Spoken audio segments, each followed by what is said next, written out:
Selamat siang Bapak Syahid Abdullah selaku dosen pada mata kuliah Statistik Ekonomi dan Bisnis untuk semester 2 ini pada kelas AK 206.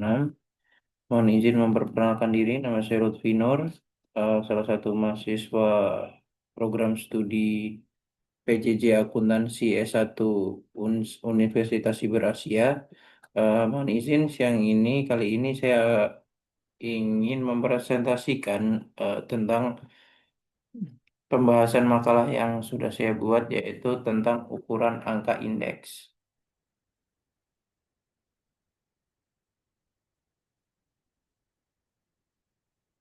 Nah, dalam dunia ekonomi yang dinamis, angka-angka statistik menjadi alat penting untuk memahami perubahan dan perbandingan kondisi dari waktu ke waktu.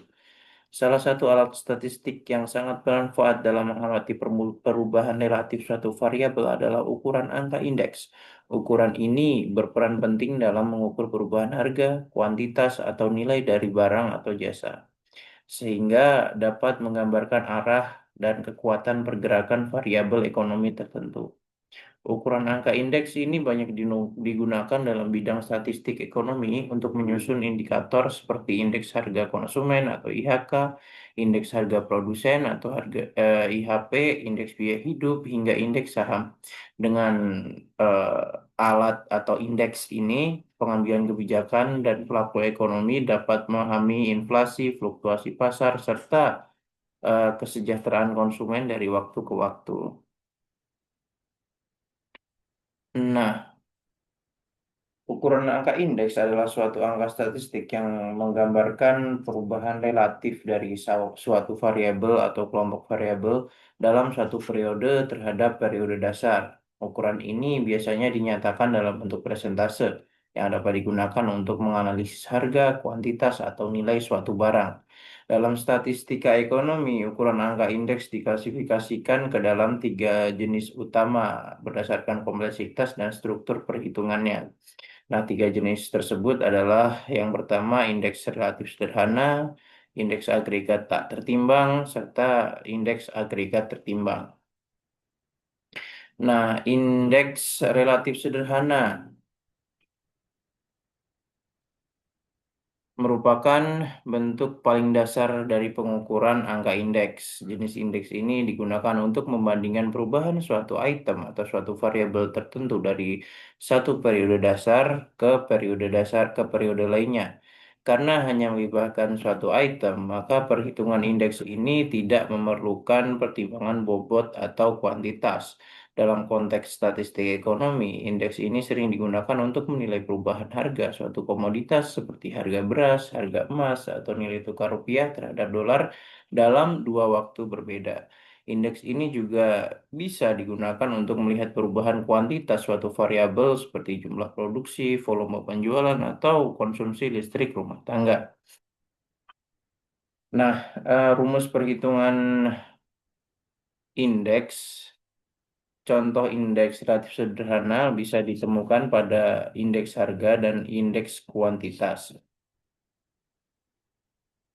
Nah, indeks harga bisa dihitung dengan cara eh, membagikan harga pada periode dasar dengan periode harga, maaf, membagikan harga pada periode berjalan dengan harga periode dasar dikali 100.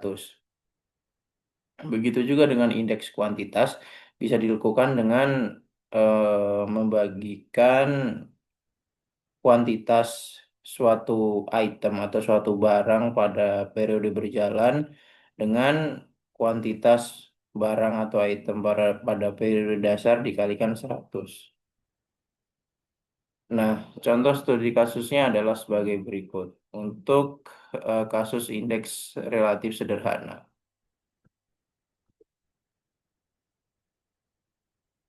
Nah, suatu perusahaan mobil ingin menganalisis perubahan harga dan penjualan dari dua tipe mobil berbeda yang diproduksi dan dijualnya selama 2 tahun berturut-turut. Sebut saja mobil A dan mobil B. Nah, perusahaan ini ingin mengetahui inflasi harga dan perubahan volume penjualan masing-masing model mobil. Data harga dan penjualan dari kedua mobil ini dapat digunakan untuk membantu perusahaan dalam merumuskan strategi harga dan pemasaran. Nah, untuk mengetahui inflasi harga dan perubahan volume penjualan pada masing-masing mobil ini, kita dapat menghitungnya dengan menggunakan indeks harga relatif dan indeks kuantitas relatif, yang perhitungannya bisa dilihat seperti pada slide ini.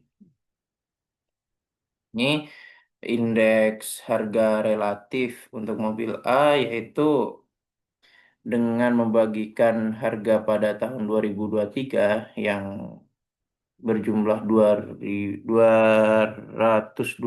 juta dibagi dengan harga dasarnya yaitu harga tahun 2022 yang seharga 200 juta rupiah dikali 100 didapatkan nilai 110. Begitu juga dengan indeks harga relatif untuk mobil B, yaitu harga pada periode berjalan atau periode tahun 2023 senilai 370 juta rupiah dibagi dengan harga tahun dasar yaitu tahun 2022 senilai 350 juta rupiah dikalikan 100 dan didapatkan nilai 105,71. Nah, begitu juga dengan indeks kuantitas relatif pada mobil A, kuantitas yang dijual pada tahun 2023 adalah 1000 unit. Sedangkan pada tahun dasar atau tahun 2022 adalah 1200 unit. Dan dikali 100 dan didapatkan hasil 83,33. Dan mobil B pada tahun 2023 terjual 800 unit dan pada tahun dasarnya yaitu tahun 2022 terjual 900 unit dikalikan 100 dan didapatkan hasil 88,89.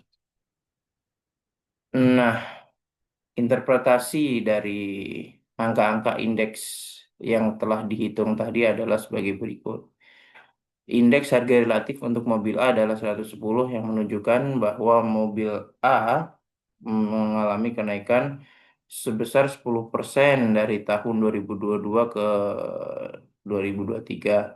Indeks harga relatif mobil B adalah 105,71 yang menunjukkan bahwa harga mobil B naik sebesar 5,71% dari tahun 2022 ke 2023. Nah, indeks kualitas relatif untuk mobil A adalah 3,33 yang menunjukkan bahwa penjualan mobil A menurun sebesar 16,67% dari tahun 2022 ke 2023. Nah, indeks kuantitas relatif mobil B adalah 88,89 yang menunjukkan bahwa penjualan mobil B turun sebesar 11,11% dari tahun 2022 ke 2023.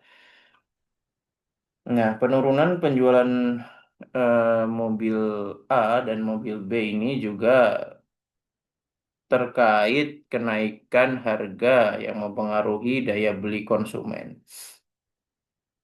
Nah, penurunan penjualan yang lebih besar terjadi pada mobil A yang eh, juga disebabkan oleh kenaikan harga yang juga lebih besar yang dimana mencapai 10%. Meskipun harga mobil B naik, penurunan penjualannya lebih kecil dibandingkan mobil A. Hal ini menunjukkan bahwa konsumen mungkin lebih tahan terhadap kenaikan harga mobil B yang mungkin lebih berkualitas atau memiliki fitur yang lebih diminati. Nah, jenis indeks selanjutnya adalah indeks agregat tak tertimbang. Indeks agregat tak tertimbang ini adalah pengembangan dari indeks relatif sederhana untuk mencakup lebih dari satu barang atau variabel, tetapi tetap tanpa memperhitungkan bobot atau kuantitas. Dalam metode ini, nilai dari berbagai barang pada periode dasar dan periode berjalan dijumlahkan, lalu dibandingkan. Jenis indeks ini memberikan gambaran umum mengenai perubahan rata-rata dari sekumpulan item. Misalnya, jika kita ingin mengetahui beberapa persen rata-rata kenaikan harga 5 jenis kebutuhan pokok dalam satu tahun, metode ini layak digunakan. Nah, indeks harga agregat tidak tertimbang bisa dihitung dengan formula sebagai berikut. yaitu dengan menjumlahkan harga beberapa jenis barang pada periode tahun berjalan dibandingkan dengan akumulasi harga beberapa jenis barang yang sama pada periode dasar dikalikan 100. Begitu juga dengan indeks kuantitas agregat tidak tertimbang bisa dilakukan dengan penghitungan yang sama, yang relatif serupa. Nah, kita masuk ke studi kasusnya, yaitu pemerintah ingin menganalisis perubahan harga dan volume penjualan dari 5 jenis barang pokok yang dikonsumsi oleh rumah tangga selama 2 tahun terakhir. eh, untuk membantu dalam merumuskan kebijakan pengendalian inflasi dan subsidi.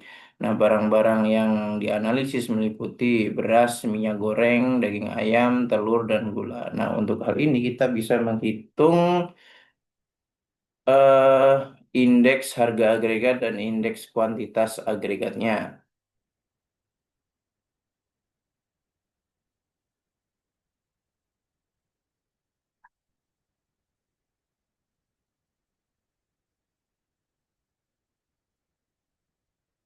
Yang kurang lebih bisa dilihat sendiri seperti yang ada pada slide ini, yang di mana indeks agregat, indeks harga agregat didapatkan hasil 110, sedangkan indeks kuantitas agregatnya didapatkan hasil 107,5. Nah, interpretasinya adalah sebagai berikut. Indeks harga agregat menunjukkan bahwa harga rata-rata barang pokok mengalami kenaikan sebesar 21,77% dari tahun 2022 ke 2023. Hal ini menunjukkan bahwa barang-barang yang dianalisis mengalami inflasi yang cukup besar dengan rata-rata harga barang meningkat lebih dari 20% dalam setahun. Indeks kuantitas agregat menunjukkan bahwa volume konsumsi barang pokok juga meningkat sebesar 7,55% dari tahun 2022 ke 2023. Hal ini berarti bahwa meskipun harga barang meningkat, konsumen masih dapat membeli lebih banyak barang yang bisa disebabkan oleh peningkatan daya beli atau penurunan harga barang lainnya di luar 5 jenis barang pokok ini.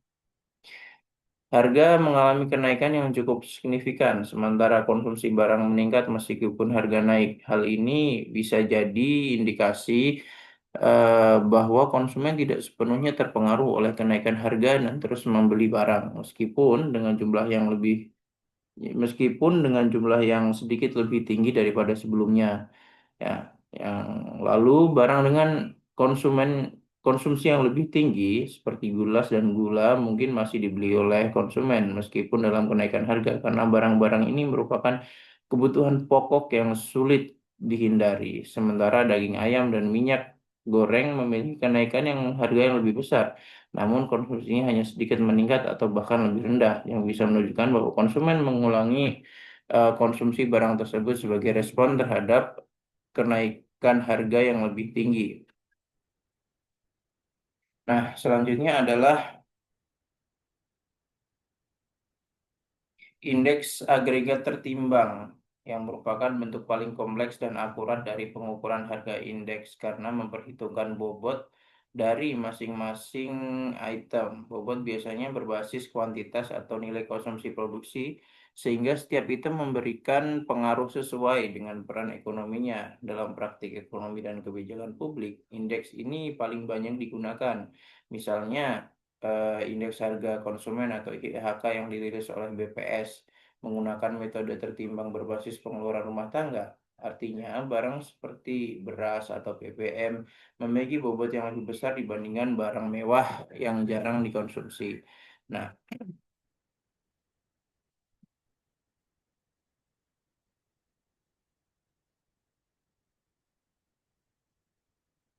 indeks agregat tertimbang ini memiliki 3 jenis, yaitu indeks last payers yang menggunakan kuantitas tahun dasar sebagai bobot dengan formula seperti ini, yaitu jumlah akumulasi harga periode berjalan dikalikan dengan kuantitas barang atau item pada periode dasar dibagikan dengan eh, harga periode dasar dikalikan dengan kuantitas barang pada periode dasar dikalikan 100.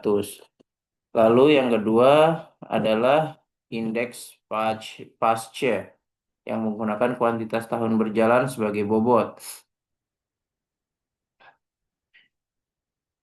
yang dirumuskan dengan harga periode berjalan, jumlah harga di periode berjalan dikalikan kuantitas periode berjalan dibagikan dengan harga periode dasar dikalikan dengan kuantitas pada periode berjalan dikalikan 100. Dan ada juga indeks Fisher yang merupakan rata-rata geometrik dari indeks last payers dan indeks pasca yang bisa dirumuskan dengan akar kuadrat dari indeks loss buyers dikalikan dengan indeks pasca.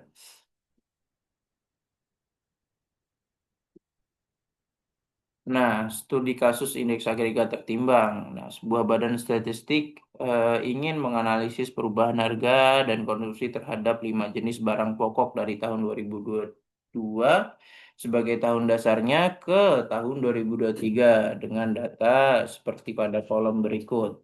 Nah, perhitungannya bisa dilakukan seperti rumus yang ada pada slide sebelumnya tadi. Dan didapatkan indeks last buyers-nya 113,94, lalu indeks pasca-nya 114,15, dan indeks Fisher-nya 114,5.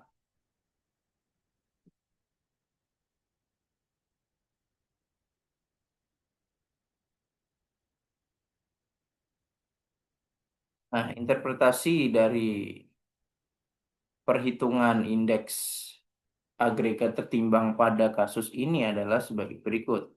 Pada indeks last payers didapatkan hasil 113,94, mengasumsikan bahwa pola konsumsi pada tahun dasar tetap tidak berubah sehingga tidak mempertimbangkan respons konsumen terhadap perubahan harga. Ini membuat indeks last payer seringkali lebih tinggi jika harga barang dengan konsumsi tinggi meningkat tajam. Karena indeks ini lebih menekankan barang-barang yang lebih banyak dikonsumsi pada tahun dasar. Lalu indeks fase mendapatkan nilai 114,15, yang mana indeks ini menggunakan kuantitas tahun berjalan yang lebih mencerminkan kenyataan perubahan pola konsumsi masyarakat. Oleh karena itu, hasil pasca lebih realistis dalam mencerminkan inflasi yang dialami konsumen di tahun berjalan. Dan yang ketiga adalah indeks Fisher, didapatkan hasil 114,05 sebagai rata-rata geometrik dari kedua indeks di atas, yang mana indeks Fisher ini memberikan hasil yang lebih moderat, lebih mendekati kenyataan karena menggabungkan kelebihan dari kedua metode sebelumnya. Oke. Simpulannya adalah terdapat beberapa jenis ukuran angka indeks yang digunakan dalam analisis statistik ekonomi, yang masing-masing memiliki kegunaan, kelebihan, dan kelemahan sesuai dengan konteks yang akan dianalisis. Indeks relatif sederhana digunakan untuk mengukur perubahan suatu item atau variabel dari satu periode ke periode lainnya. Indeks agregat tidak tertimbang digunakan untuk mengukur perubahan harga rata-rata atau volume dari sekumpulan barang. Indeks agregat tertimbang adalah jenis yang paling kompleks dan akurat karena memperhitungkan bobot masing-masing barang berdasarkan kuantitas atau nilai relatif. Dengan menggunakan metode last payers, Pasca atau Fisher, indeks ini memberikan gambaran yang lebih representatif dan relevan terhadap perubahan ekonomi yang terjadi.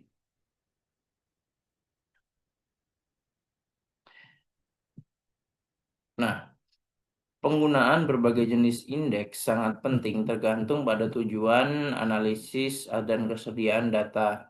Misalnya, jika tujuan kita adalah untuk mengukur kenaikan harga rata-rata dari sejumlah barang tanpa mempertimbangkan kuantitas atau bobot barang tersebut, maka indeks agregat tidak tertimbang mungkin cukup. Namun, dalam konteks kebijakan ekonomi atau untuk mengukur inflasi secara lebih akurat, indeks agregat tertimbang jauh lebih relevan karena dapat memberikan gambaran yang lebih lengkap dan realistis mengenai perubahan harga dan konsumsi. Indeks dapat difungsikan untuk beberapa keperluan strategis, antara lain yang pertama adalah pengukuran inflasi. Indeks harga seperti indeks harga konsumen digunakan untuk mengukur inflasi dan memberikan harga bagi kebijakan moneter dan fiskal, termasuk penyesuaian suku bunga. Lalu analisis pengeluaran rumah tangga. Pemerintah dan perusahaan menggunakan angka indeks untuk mengukur biaya hidup dan daya beli masyarakat. Yang mana hal ini penting dalam perumusan kebijakan subsidi atau penyesuaian upah. Lalu perencanaan bisnis. Perusahaan menggunakan angka indeks untuk menilai biaya produksi dan penyesuaian harga jual produk agar tetap kompetitif di pasar. Lalu yang terakhir adalah indeks internasional. Dalam perbandingan antara negara, ukuran angka indeks seperti Purchasing Power Parity atau PPP digunakan untuk mengukur daya beli dan biaya hidup dari berbagai negara. Nah, sekian yang saya sampaikan dan dalam presentasi kali ini. Terima kasih. Wassalamualaikum warahmatullahi wabarakatuh.